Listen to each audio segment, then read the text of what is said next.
କଥାରେ ଅଛି, ମଣିଷ ତାର ବୁଦ୍ଧି ଓ ଅଭିଜ୍ଞତା ବଳରେ ଉନ୍ନତିର ଶିଖରରେ ପହଞ୍ଚି ପାରିବ। ଏହି କଥାଟି ବୁଝିବା ପାଇଁ କାହାଣୀଟିଏ ଶୁଣିବା।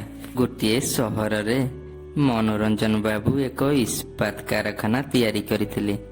କାରଖାନାରେ କାମ କରୁଥିବା ସମସ୍ତ କର୍ମଚାରୀଙ୍କୁ ନିଜ ପରିବାରର ସଦସ୍ୟ ବୋଲି ଭାବୁଥିଲେ। ସେମାନଙ୍କ ସୁଖ ଦୁଃଖରେ ଛିଡ଼ା ହେଉଥିଲେ।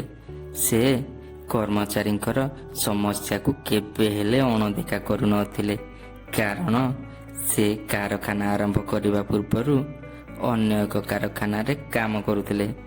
କର୍ମଚାରୀମାନଙ୍କର କଠିନ ପରିଶ୍ରମର ମୂଲ୍ୟ ସେ ଭଲ ଭାବରେ ବୁଝିପାରୁଥିଲେ।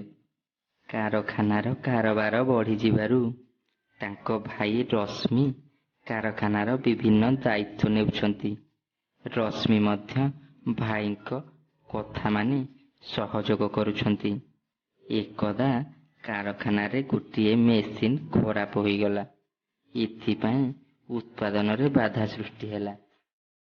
ମେସିନ୍ଟିକୁ ଠିକ୍ କରିବା ପାଇଁ କେତେଜଣ ଇଞ୍ଜିନିୟର ଆସିଲେ, କିନ୍ତୁ ମେସିନ୍ଟିକୁ ଠିକ୍ କରିପାରିଲେ ନାହିଁ।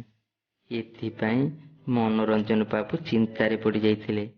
ଶେଷରେ ଜଣେ ଅଭିଜ୍ଞ ଇଞ୍ଜିନିୟର ଆସିଲେ। ସେ ମେସିନ୍ଟିର ଚାରିପାଖରେ ବୁଲି ମେସିନ୍ଟିକୁ ଭଲ ଭାବରେ ଦେଖିଲେ। ଏହାପରେ ମେସିନ୍ରେ ଲାଗିଥିବା ସୁଇଚ୍ ଗୁଡ଼ିକୁ ବନ୍ଦ କଲେ ଏବଂ ଚାଲୁ କଲେ। ଏହାପରେ କ'ଣ ଭାବିଲେ ଯେ ଗୋଟିଏ ହାତୁଡ଼ିଟିଏ ଆଣି ମେସିନ୍ର ଗୋଟିଏ ସ୍ଥାନରେ ବାରମ୍ବାର ପିଟିବାକୁ ଲାଗିଲେ। ଆଶ୍ଚର୍ଯ୍ୟର କଥା ଯେ ମେସିନ୍ଟି ପୂର୍ବ ପରି ଚାଲିବାକୁ ଲାଗିଲା। ଏହା ଦେଖି ସମସ୍ତେ ଖୁସି ହୋଇଗଲେ। ଏଥିଲାଗି ଇଞ୍ଜିନିୟର ବାବୁ 1,00,000 ଟଙ୍କା ନେବେ ବୋଲି କହିଲେ। ମନୋରଞ୍ଜନ ବାବୁ ଖୁସି ମନରେ ସଙ୍ଗେ ସଙ୍ଗେ ତାଙ୍କୁ 1,00,000 ଟଙ୍କା ଦେଇଦେଲେ। ଏହି କଥାଟି ରଶ୍ମିଙ୍କ ମନରୁ ଯାଉନଥାଏ।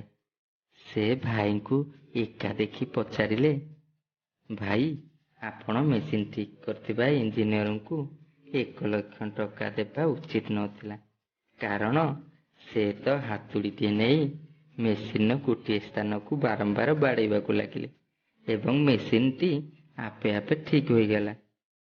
ଏହା ଶୁଣି ମନୋରଞ୍ଜନ ବାବୁ ହସିଦେଲେ ଆଉ ବୁଝାଇ କହିଲେ, ମେସିନ୍କୁ ହାତୁଡ଼ିରେ ବାଡ଼ାଇବା ପାଇଁ ଇଞ୍ଜିନିୟର ବାବୁ ଟଙ୍କା ନେଇନାହାନ୍ତି। ସେ କେଉଁ ଜାଗାରେ ବାଡ଼େଇବେ ସେଥିପାଇଁ ଟଙ୍କା ନେଇଛନ୍ତି। ତଥାପି ରଶ୍ମି ଅବୁଝା ରହିଲା ପରି ଲାଗିବାର ଦେଖି ମନୋରଞ୍ଜନ ବାବୁ କହିଲେ, ମଣିଷର ଶ୍ରମ ହିସାବରେ ପାରିଶ୍ରମିକ ମିଳିନଥାଏ। ତାର ଅଭିଜ୍ଞତା ଓ ଦକ୍ଷତା ଅନୁସାରେ ତାର ପାରିଶ୍ରମିକ ମିଳିଥାଏ।